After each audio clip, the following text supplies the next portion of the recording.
আমি প্রায় একটি ফোন কল পেয়ে থাকি। সেটা হলো বিদেশ থেকে আসার সময় সাথে কিছু স্বর্ণ অলংকার ছিল বা স্বর্ণের বার ছিল, তাই এখানে এসে সমস্যা হয়েছে। এখন কি করা যাবে?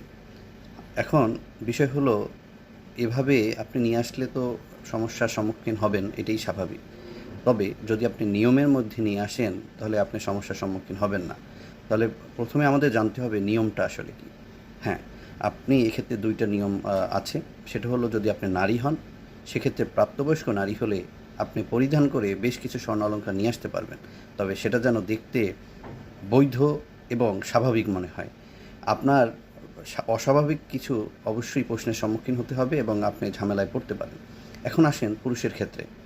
পুরুষের ক্ষেত্রে আপনি যদি স্বর্ণ অলংকার নিয়ে আসেন, সেক্ষেত্রে স্বর্ণ অলংকার সর্বোচ্চ ১০০ গ্রাম স্বর্ণ অলংকার নিয়ে আসতে পারবেন এবং একই স্বর্ণ একাধিক নিয়ে না আসাই ভালো। বিভিন্ন ধরনের স্বর্ণ অলংকার নিয়ে আসাটা উত্তম। আর যদি আপনি স্বর্ণের বার নিয়ে আসেন, সেক্ষেত্রে একটা নিয়ম আছে। সেটা হলো, আপনি সর্বোচ্চ ১১৭ গ্রাম স্বর্ণের বার সাথে নিয়ে আসতে পারবেন। সেক্ষেত্রে ১১.৬৬ গ্রামের জন্য আপনাকে গুনতে হবে ৪,০০০ টাকা। তাতে ১১৭ গ্রাম স্বর্ণের জন্য প্রায় আপনাকে ৪০,০০০ টাকা গুনতে হবে।